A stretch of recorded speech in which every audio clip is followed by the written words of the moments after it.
use Fitch shampoo. Don't despair, use your head, save your hair, use Fitch shampoo.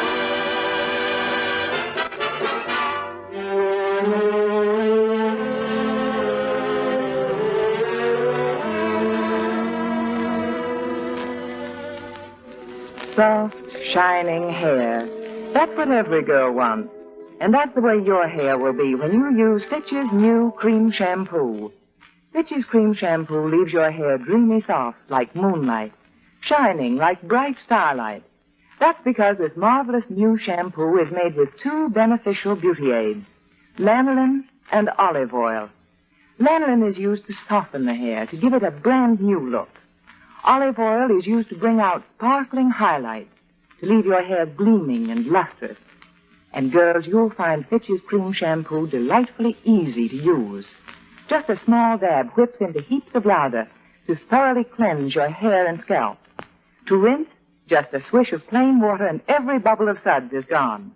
Then see how soft and bright, how gloriously white this amazing shampoo leaves your hair. It looks as though it had been brushed and brushed and brushed. Fitch's cream shampoo is thrifty, too. Compare the size of the jar, compare its low cost, and buy it at drug or toilet goods counters. That's Fitch's cream shampoo, made with lanolin and olive oil for softer, shinier hair.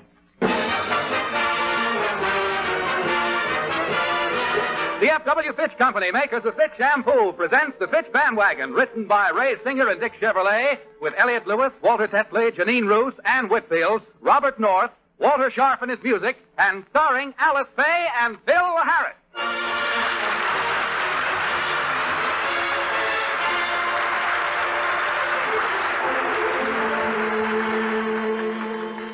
As we look into the Harris home, it is 12 o'clock noon.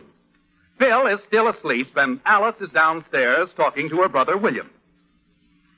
12 o'clock noon, and Philip is still sleeping.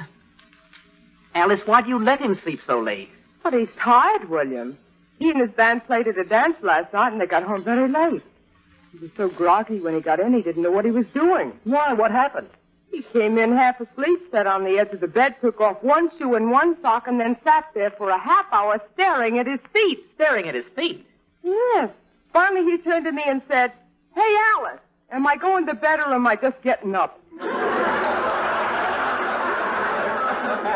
Now, you know, Phil's been working too hard lately. All he thinks about is his band and his musicians. It's gotten so he hasn't taken me out once in the last 3 months. Why not? I don't belong to the union, and Petrilla won't allow it. Oh, I wish Phil wouldn't work so hard. Mommy, where's the dog? We're playing dog sled, and we want to hitch Lieutenant Donahue up to our cart. Oh, I meant to tell you, children, Lieutenant Donahue didn't feel well this morning, and I took him over to the veterinarian. What's wrong with him, Mommy? Well, I don't know yet, but the doctor's going to call me later and let me know. Now run along and play, girl, huh? Alice, just what's bothering you about Philip? Well, he's so preoccupied. He doesn't know what he's saying half the time. His mind is always with that band of his. Uh-oh. Here he comes now. Good morning, Phil. I got to get a new sax player. Aren't you going to kiss me good morning, Phil?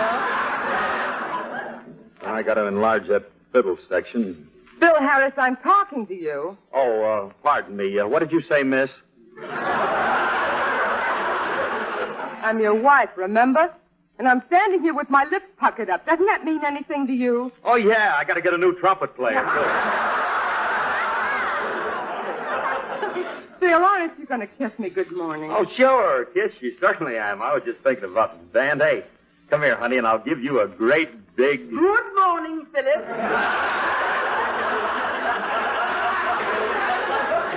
It's about time you got up. You should be ashamed, wasting such a glorious day. Time is too precious to be wasted. Every minute should be devoted to accomplishing something. Look, Portia, go out and face life someplace else, will you? Philip, I'm here on business. I've been going over the books, and I find you're overpaying the musicians in your band. They're not worth what you're giving them. Get lost, Ledgerhead. Get lost. Haven't had a cup of coffee yet, and you ain't paying. You paying too much, paying too much. I gotta pay my boys a lot. After all, I got the best musicians in the country. Those are the best? Now, wait a minute. Not you too, Brutus. Just wait a minute.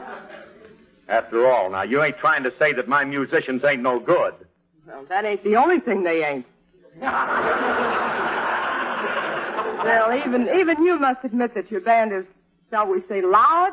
They ain't so loud. Then how come all your girl vocalists wind up with punctured eardrums? Oh, Alice, why don't you stop exaggerating? You used to sing with my band, and it didn't affect you any, did it? Hey, what's that? Oh, stop exaggerating. Gee whiz.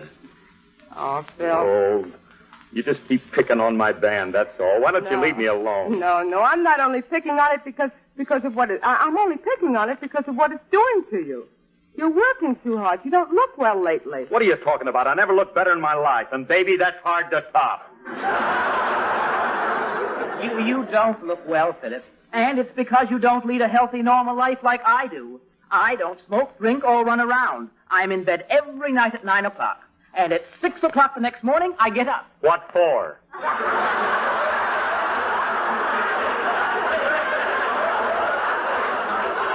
To fill your fountain pen or something?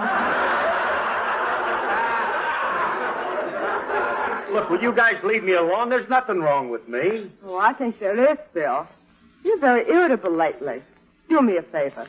Go to the doctor and have a basal metabolism. There's nothing wrong with my metabolism. It's as basal as anybody's, even baseler. Oh, now look, a checkup won't do any harm. Please do it for my sake. All right. Metabolism. I knew I was going to miss that. I'll go just to prove it to you that I am in perfect shape. I'll go down and see Dr. Emmerman, but if I'm going to go, I better go now because I got a band rehearsal later this afternoon. Well, you go ahead, Phil. I'll call the doctor and tell him you're coming right down. Okay. And look, Alice, call Frankie and tell him to pick me up at the doc's office. So long, honey. So long, dear. Goodbye, Philip. Even through the door, I can hear that guy. I don't know what they're worrying about. I never felt better in my life. Nothing ever bothers me. I don't worry. I got a system. If your temper's getting the top hand, all you got to do is just stop and pass that peace pipe and bury that hatchet like the Choctaws, Chickasaws, Chattahoochee, Chippewas do.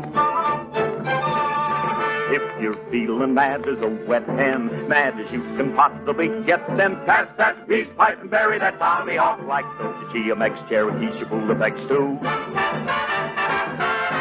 Don't be cranky. Try to use a little restraint. Hold that hanky and wipe off all that war pain. And if you find yourself in a fury, be your own judge and your own jury. Pass that peace pipe and bury that hatchet like the Choctaws, Chickasaws, Chattahoochee, Chippewas do. If you want to hover out west too, you will soon discover it's best to pass that peace pipe and bury that hatchet like the Cho-Cho, Chongos, Chattanooga, Chicaros do. Even in colonial days, you knew the ceremonial ways to pass that peace pipe and bury that tomahawk like those Chickadees, Chippewas, and Chickadees do. Pull your ears in, try to use a little control. When all clears, then you'll be top man on the totem pole. So if you want to be an all-right guy, down along face through to the night guy, write that apology and dispatch it. When you've quarreled, it's grand to pass it. Pass that peace pipe and bury that hatchet.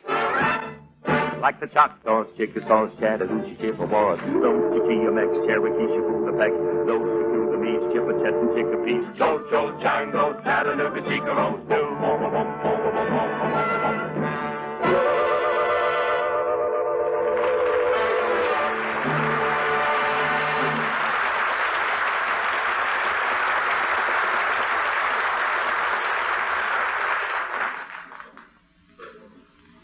Alice, now that Philip has left for the doctor, do you really think there's anything wrong with him? Oh, no. It's just that I don't want him to work so hard. I hope the doctor tells him something to slow him down. Why take any chances? Why don't you call the doctor and suggest that he throw a little scare into Philip? It's the only way you'll ever get him to take it easy. Well, you may be right. I'll call the doctor and ask him to do it. I'll also call Frankie and tell him to do the same thing.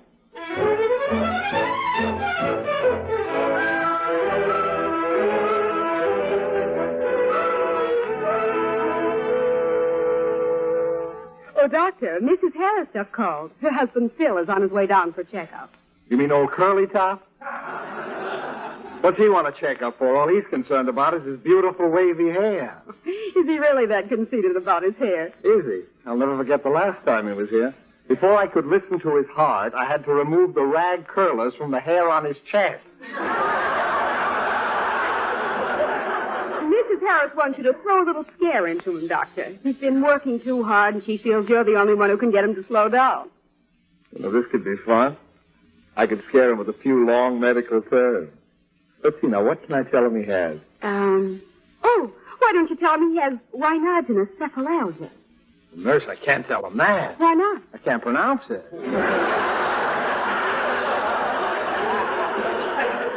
What does it mean? It's a simple headache. Of course, I'll give it him. Very well, I'll tell him. I'll tell him he has, what's that word again? Rhinogenous cephalalgia. Oh, yeah, sure. Oh, Doctor, someone just came into the reception room. That must be Harris now. I'll go out and see him. Hiya, Doc. Good morning, Mr. Harris. How do you feel? Great, great. How do you feel? Not bad. You don't look so good. I don't? No, you're a little pale. What's the matter? My stomach's been bothering me a little lately.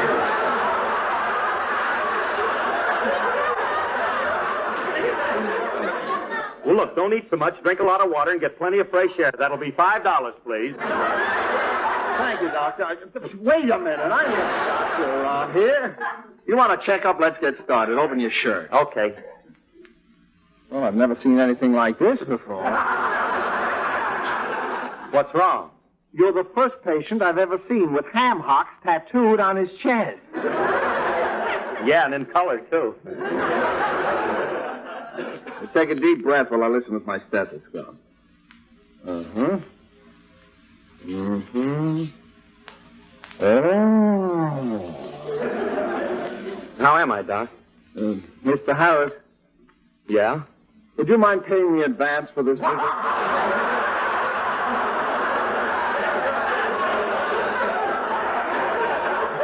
Wait a minute, Doc. There's nothing wrong with me.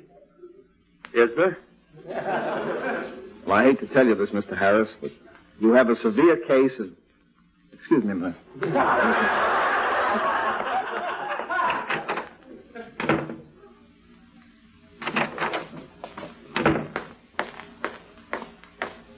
Rhinogenous cephalalgia.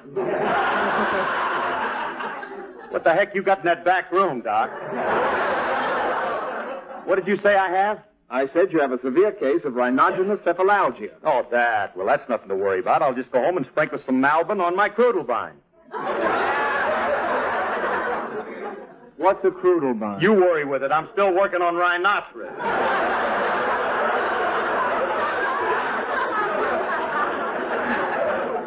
Mr. Harris, I don't want to frighten you, but you're a sick man.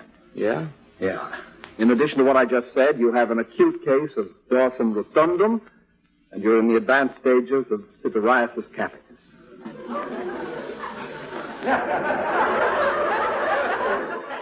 Gee, I got all that stuff, Doc? Well, couldn't I trade that in for the flu or something? Why do you want the flu? I want something I can write home and tell my mother I got. Flu I can spell. F-L-E-W.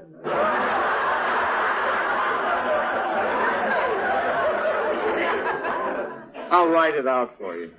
Here. And remember, this is no laughing matter, Mr. Harris. You're in bad shape. Unless you slow down and take things easy, I will not be responsible for the consequences. Wait. Is it that serious? I'm afraid it is, Mr. Harris.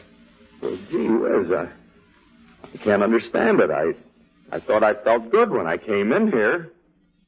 Well, so long, Doc. How could this happen to anybody so fast? Gee, now my head feels hot and my hands feel cold and clammy and I'm breathing heavy. At least I'm breathing. What did he said I had? Dorsum rotundum. Oh, I don't see how I'm even walking. This is awful. Hiya, Curly. Oh, hello, Frankie. Alice told me you were here and you... Curly, what's wrong? Oh, Frankie, there's something I gotta tell you. You're looking at a man who has a case of dorsum rotundum. The whole case?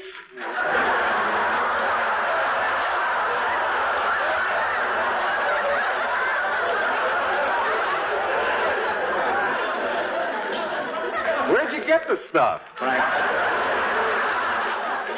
Be serious, will you? And don't talk so loud. You're getting on my nerves. I just wanted to see the doctor, and, well, he put that thing on my chest, and I'm a sick man, Frankie. Frankie, I don't look like a guy who's about to kick off, do I? I don't know, Curly. You mean I look sick? Yeah, your face looks awful. You're pale and drawn. You got big bags under your eyes. Bags under my eyes? Are they noticeable? Not really. Just looks like your nose is wearing a saddle.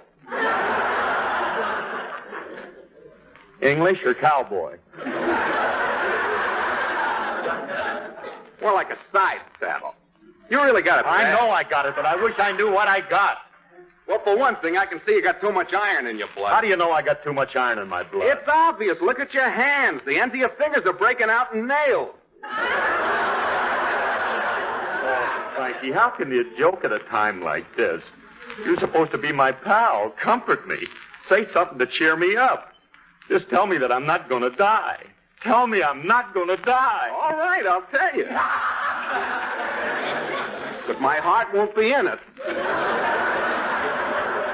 Oh, Remley, how can you be so callous? You're supposed to be a friend. You don't care what happens to me. That's not so, Curly. I don't like to get sentimental, but all I can say is I wish I could go in your place.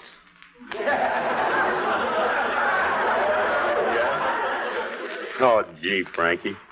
That's awful sweet of you. And all I can say is I wish you could, too. Curly, I got to get down to rehearsal now, but you better not go. I'll drive you home. Don't bother. I'll walk down. I'm capable of walking home. Hope you make it. So long, Curly. Gee, so young, too. My pal, Frankie. I don't know what I'd do without him, but I'd sure like to try it. Well, I got a long walk. Oh, maybe I better not walk with my condition. I'm sicker than I know. Now I've even got a quiver in my liver. And my head's starting to ache. There comes those cold hands again. Maybe I better ride home. Hey, ambulance, I need taxi. Oh, Mr. Harris, I heard you calling a taxi. I'm going past your house. You want to lift to my delivery truck? Oh, hello, Julius. Yeah, I'd love a lift. Okay, jump in. Jump in my condition? Just open that door, kid, and let me crawl in there.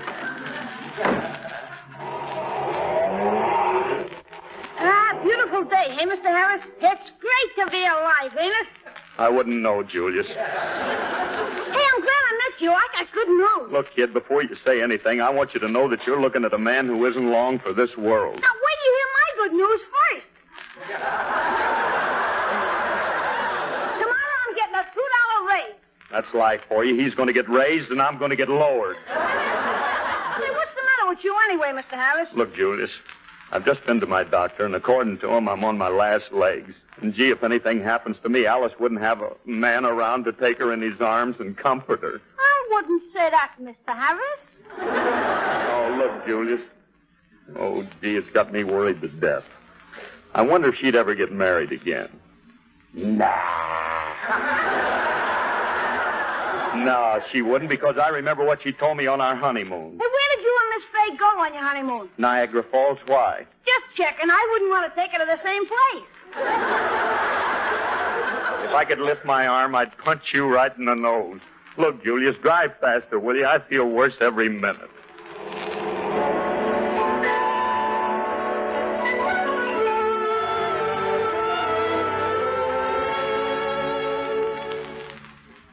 You know, William, I'm a little worried. Do you think maybe the doctor found something really wrong with Phil? Oh, nonsense, Alice. I'm positive there's nothing wrong with Philip. At least physically. I guess it's silly of me to worry. I know there's nothing wrong with Phil. It's probably all in my imagination. It's just one of those things. Just one of those crazy things. One of those bells that now and then ring. Just one of those things. Just one of those nights. Just one of those fabulous lights. A trip to the moon on Gossamer Moon. Just one of those things. If we thought of it, at the end of it, when we were painting the town, we'd have been aware that our love affair was too hot not to cool down. So goodbye, goodbye, and amen. Here's hoping we meet now and then. It was great fun, but it was just one of those things. If we thought a bit of the end of it when we started painting the town, we'd have been aware that our love affair was too hot not to cool down. So goodbye, dear, and amen. Here's hoping we meet now and then. It was great fun, but it was just one of those things.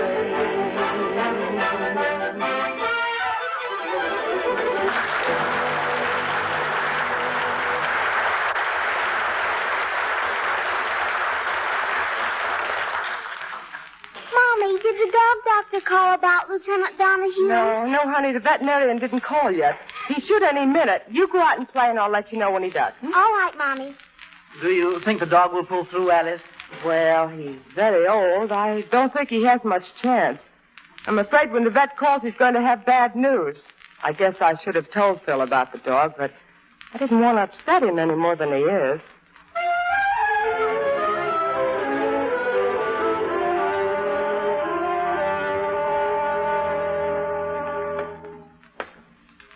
Oh, am I a sick man? I'm lucky I even made it home. Everything's beginning to hurt now. How can things happen so quickly? And how am I going to tell Alice? It's going to break her heart. I better sneak in the house and go upstairs until I think of some way to tell her. I hope Alice isn't around so I can... Oh, darn it, there's the phone. Now she'll come out here to answer it, and... Well, I better hide in the dining room here till she's finished. Well, that's probably the doctor calling now, William.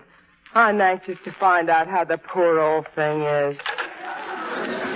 Hello? Oh, hello, Doctor. I've been waiting for your call. Oh, why is the doctor calling her? Now it'll come as a shock and she'll get hysterical. He's that bad, Doctor? You think he's going to die? Oh, what a shame. He tells her I'm going to die and all she can say is, oh, dear, what a shame. You'd think a guy's wife would show more enthusiasm. Yes, that's true, Doctor. He is getting pretty old, and he has outlived his usefulness.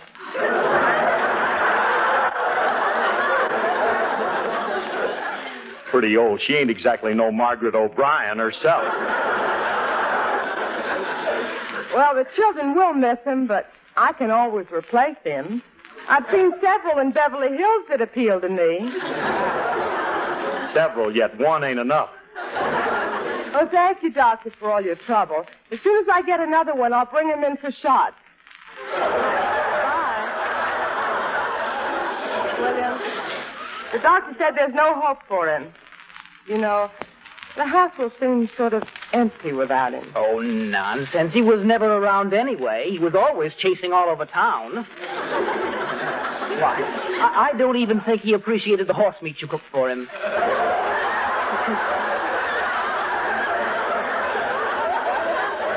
Horse meat? I thought she was just a bad cook.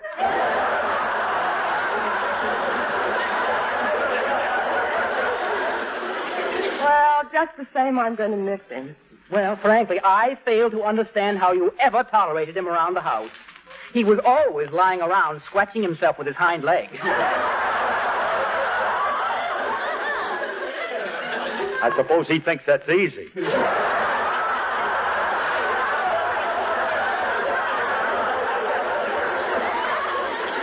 William, I've sort of become attached to him. I'll never forget the way he used to look up at me with that silly face and lick my hand. Gee whiz, ain't nothing sacred to her. I can't believe it. Here I am about to die, and my wife doesn't even shed a tear. Just a pretty thing like me wilting in the flower of youth. To think that Alice doesn't even care. It's just, I don't know what he's going to do with it. Who's that sobbing in there? What? My Phil, it's you. Here, thing. Phil, what's wrong? What did the doctor say? Oh, as if you didn't know, you Jezebel, you.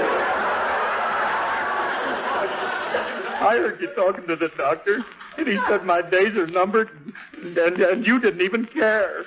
You heard... Oh, Phil, that was the veterinarian I was talking to. The dog is sick. The dog? Oh, don't tell me we're both going together.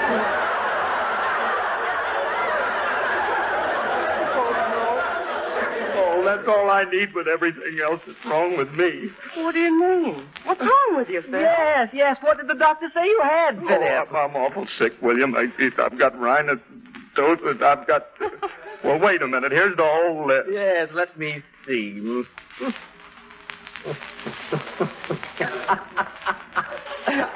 Alice, this is priceless.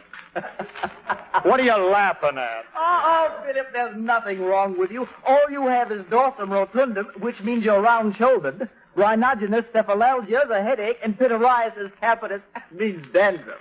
Now, how do you like it? How do you like that? I thought I was dying, and all I got is round shoulders, headache with dandruff. How can I have dandruff? I use Fitch. Wait a minute. What's the idea of the doctor throwing a scare like that into me? Oh, Phil, I'm sorry, but it's my fault. I told the doctor to scare you a little so you'd take it easy. But, honey, you shouldn't have oughta done that. Well, maybe I shouldn't have an order, but I done it. I want you to stop working so hard so you can spend more time at home with me. You like to be with me, don't you? You know I do. Sure I do. Come here, baby. I want to take you in my arms and... Philip, I hope this has taught you a lesson. Oh, I got to set a trap for you, kid. Get out of here, will you, Willie? We're busy. Now, go on. All right, Philip, I hope this scare made you realize the importance of moderation. Or, as a Chinese philosopher once said, he who water rice fields too much wind up with just muddy fields and no rice. Thank you, Madam Chung Kai Shek, and get lost.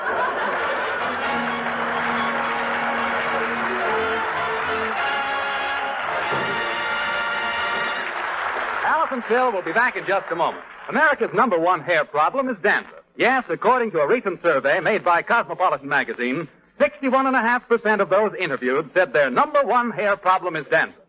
But you can be free of this problem by using Fitch's Dandruff Remover Shampoo regularly each week. When you see how completely Fitch Shampoo removes dandruff with the first application, you'll be sure neither unsightly nor unseen dandruff is spoiling your personal appearance. Yes, be free of all traces of dandruff with Fitch Shampoo. For Fitch is the one and only shampoo made whose guarantee to remove dandruff with the first application is backed by one of the world's largest insurance firms. It's easy to use, and it leaves your scalp tingling with that grand clean feeling. Buy an economical bottle at drug or toilet goods counters, or have professional applications of Fitch's Dandruff Remover Shampoo at beauty or barber shops.